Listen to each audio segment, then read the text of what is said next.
last time I think we got to the lightning round, we asked you, Raoul, what's your allocation? And if I recall correctly, you said at the time, this is November last year, 25% gold and then 3/4 crypto. And of that 3/4 allocation, it was like 80 to 85% Bitcoin and then 15% Ether at the time.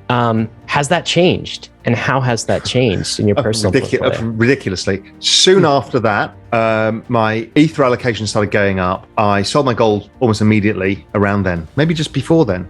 So I was 100% crypto and I have been for a long time now. I'm now, depending where we are today, 55% ETH, 25% Bitcoin, and then a tail of an equally weighted basket of a mix of DeFi protocols, layer ones, interoperability stuff, and then some specific bets in kind of social tokens, metaverse, and other longer term macro bets that I want to express that view in. And, I'm just following the chart very closely of the Bitcoin ETH cross, and I think it's about to explode higher again. So I may end up selling all of my Bitcoin, which is a weird thing. And again, I'm not anti-Bitcoin, but I'll sell that to buy ETH. You may end up selling all your Bitcoin. Yeah, I've been fighting on myself for 2 months. Why not to? A 100% crypto portfolio with the potential of having 0% of Bitcoin. That sounds like you're in Ethereum. Am I a total degen now? Is that what you're telling me? Yeah. If you fit right into us, I think you fit right in here. That's for sure. Well, so what's you said some things like you're debating with yourself on whether to do that or not. Why wouldn't you do that? I don't know. And part of it, it's the part of the backlash from doing it. And also I spend a lot of my time speaking to, for no reason than to help the community, is I speak to a lot of institutions, sovereign wealth funds, and everything about adoption, and Bitcoin is the thing. I get my sister-in-law into it, and I get as many people as I can. So it feels disingenuous if I don't own it. I passionately believe in it. So it's a weird thing that as an asset allocation, it's suboptimal, but for the greater good, it's probably the right thing to do. So somewhere between not selling all of it and keeping some of it, so I can still say, obviously, I've still got Bitcoin, but it'll only be 5%. So something like that, I think. How about end of 2021? Take us there. So do you have any price predictions? Let's do Bitcoin and my price prediction has been ETH north of 20,000. Wow. And that's pretty simple. All I did is just map over the ETH chart to the Bitcoin 2017 chart. They work perfectly, and it gives you 20,000. So, there's no great science to that, but it feels about right. I've also mapped the Bitcoin price versus Bitcoin 2013. They look pretty similar. And there's a bunch of other ways I do it with Bitcoin, with log charts and regression analysis, stuff like that. Generally speaking, I think it's somewhere between 250 to 400,000 with an outside chance of 1 million if we get an extended cycle. We're talking the end of 2021, or are we talking longer term than that? End of 2021, March 2022, something like that. Wow. Don't forget that they usually go up 5 to 10x in the last 3 months of the year.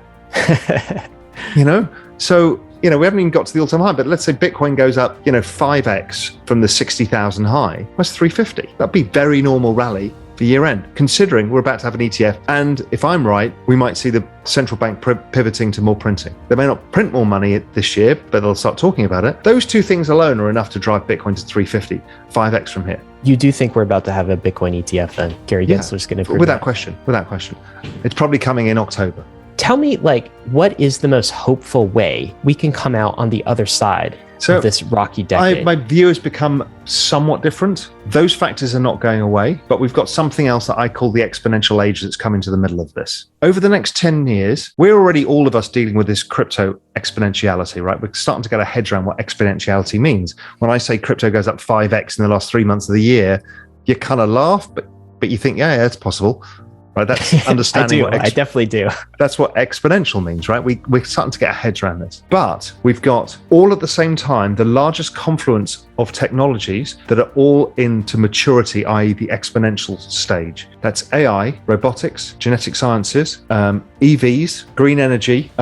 We have distributed computing power, Internet of Things, wearable technology. There's autonomous vehicles. There's a whole bunch of these things that are game-changing. Literally, we can't get our heads around what this all means. And it's all going to happen at the same time. Now, there is a decent probability that changes the trend rate of growth finally. And then there is another probability that if you stick any money into any of these things, you can make some real returns, some really gigantic returns.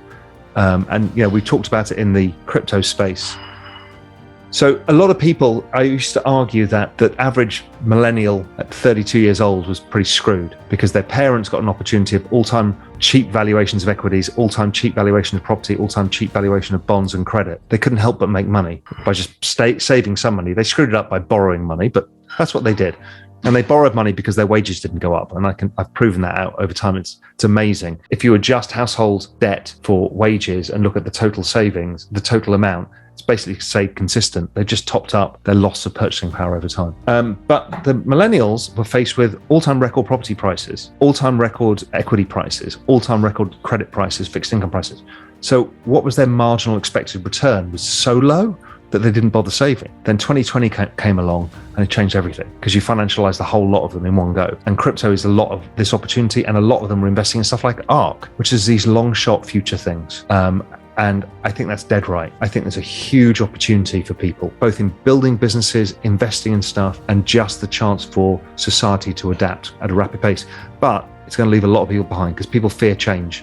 And if you're not used to it, you're going to get terrified. I mean, look at the narratives that are going on right now. Vaccine, anti-vaccine. What is that about? Technology. Elon Musk, self-driving cars, Tesla, the hatred and the love. What is that about? Technology. Cathie Wood. I mean, why people are creating an anti-Cathie Wood ETF? That's beyond me. Why? Technology. What is going on with global warming? Why do people fear that? Technology. Why do people fear Bitcoin? Technology. Why do Bitcoin people fear Ethereum? Technology. It's this unprecedented rise in technology that is making us all feel like, Christ, I can't keep up. And I don't want things to change as fast. And that's driving societal problems on a scale, and that's not going away unless society participates in change and benefits. But we're still fighting about a vaccine, saying, there's a benefit, basically free for everybody, and half the people don't want it because it's technology. Oh my God, you're messing with my DNA. But that will change over time. People get accepting of stuff that they weren't accepting of before. So, do you think that pattern of cycles, the cyclical nature of boom and bust nature of crypto, is that going to continue? Or is this going to change now that we've kind of elevated ourselves into the mainstream? I think cycles morph and change over time.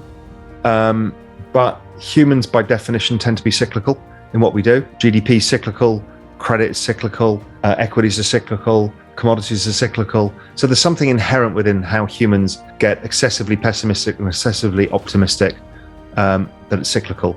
Is it driven by the halvening? Probably. Will that continue in due course? Maybe not. But there'll still be a cyclicality, and it'll keep moving around. If you look at the GDP cycle, it used to be kind of every 3 years, peak, trough, peak, trough, peak, trough. Then we got to modern central banking, and it started being like a 4-year cycle. And then we've seen the last one was a significant period of time, 2009 till 2020, 11 years.